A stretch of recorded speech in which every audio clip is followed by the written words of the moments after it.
Hey guys, hope all of you are doing well in quarantine. Hope you guys are spending your time well, whether it's just like chilling or like being productive. So for this video, I'm going to be talking about protein in general. I'm going to be covering a bunch of things, starting with why not all protein is created equal. Then I'm going to be talking about whether you should buy a protein powder. And then I will talk about my own experience with protein. Also, if I didn't cover your Instagram question, it will be at the last part of the video. Okay, let's start. So I was studying my personal training course yesterday and I was at the protein section and I discovered that not all protein is created equal. So for protein, there's this thing called the protein digestibility correct amino acid score. And that just basically means the efficiency of the physical processing that your body does for the protein. In layman terms, it just means how well your body can absorb the protein. And okay, so this kind of indicates the quality of the protein source that you're consuming too. So for different proteins, there are different scores. The highest is 1, I'm not sure about the lowest. But I will put a table here so you guys can roughly see what it is. So for meats and dairy products in general, they are quite high in the score, so it's easier for your body to digest them. So if you eat eggs and you drink milk or you consume meat like beef, they are all very high in the score. As you can see, they're very close to 1 or they're just 1. And so yeah, that's what I mean by not all protein is created equal.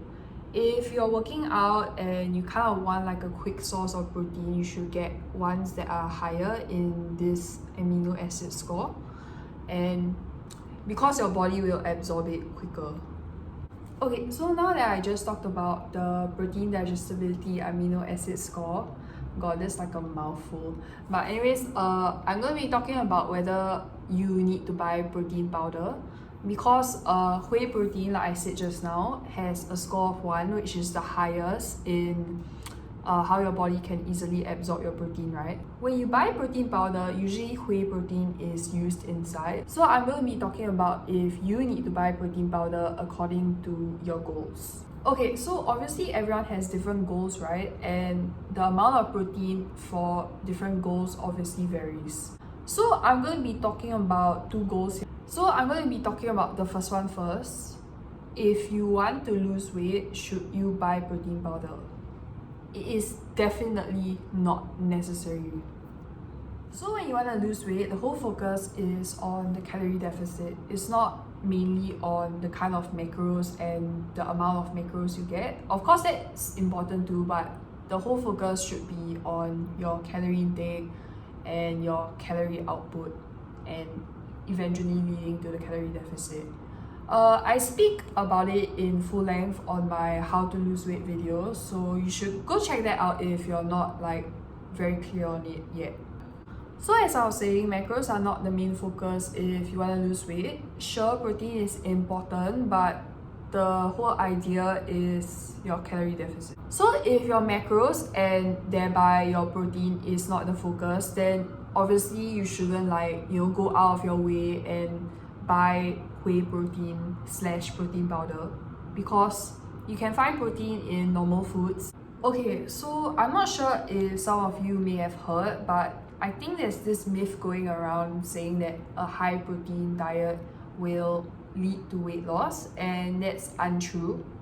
So basically, my textbook said that a high protein diet does not increase weight loss rate compared to balanced diets of similar calorie content. So note here, it's calorie content that is important here.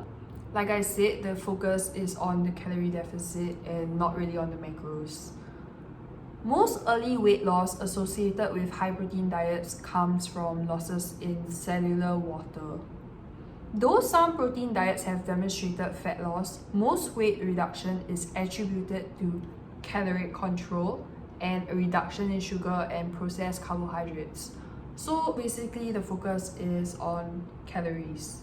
Anyways, I just wanted to mention this in case some of you may have heard this myth like me and think that higher protein automatically means weight loss. It doesn't work that way. You have to get a calorie deficit. Okay, move on to the second point, which is if your goal is to gain muscle and you're doing a lot of intense resistance / strength training, then in that case and goal, you might want to get protein powder. So I say this for several reasons. The first one is it's convenient.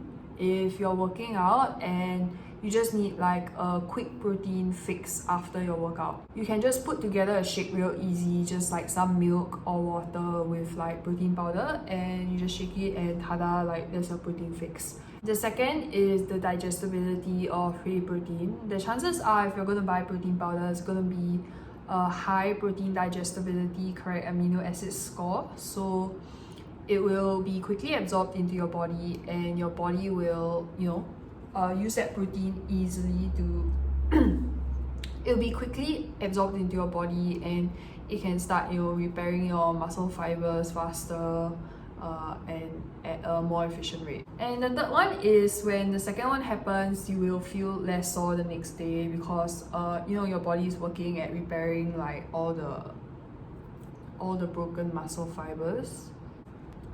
Also, I just wanted to say my brother, if you guys follow me on Instagram, I always post him doing like workouts and stuff. And he has had this goal of gaining muscle for a while now. It has been like maybe the past few years. And everyone who has seen him like lately, before Corona, has commented that he has really grown in size in terms of muscle.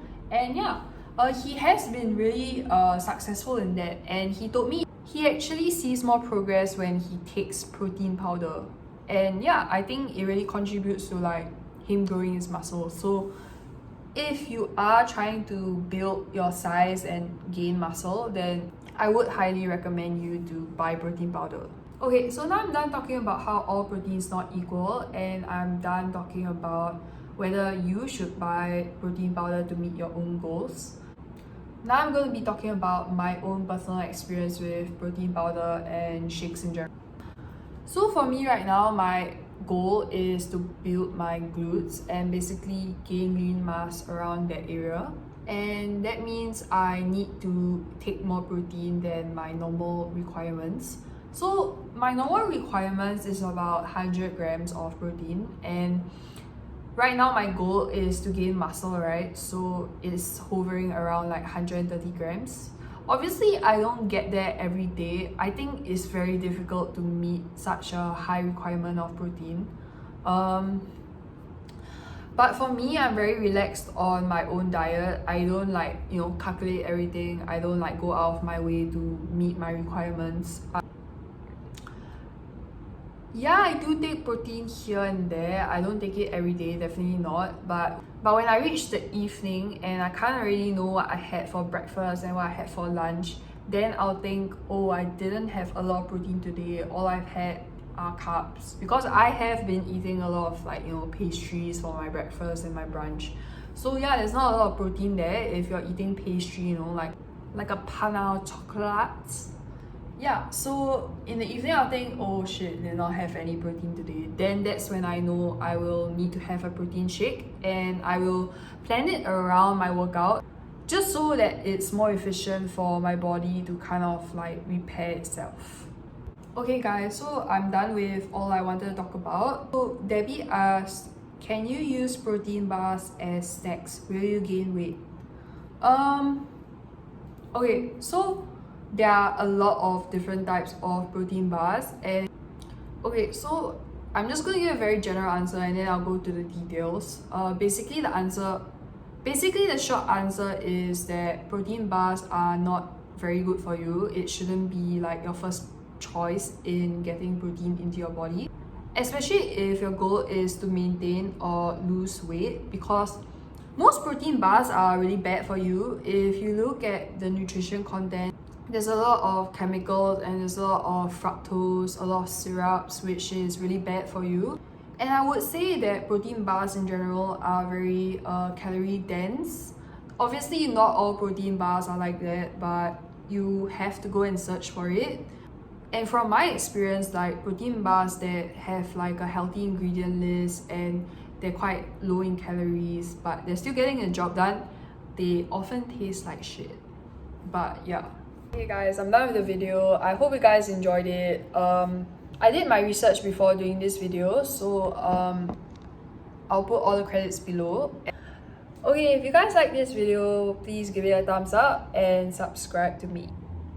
And if you guys have any YouTube video suggestions, feel free to comment below. I'm kind of bored in quarantine now, and I love learning new information and I love sharing my information. So yeah, just leave it in the box below and I will see what I can do about it.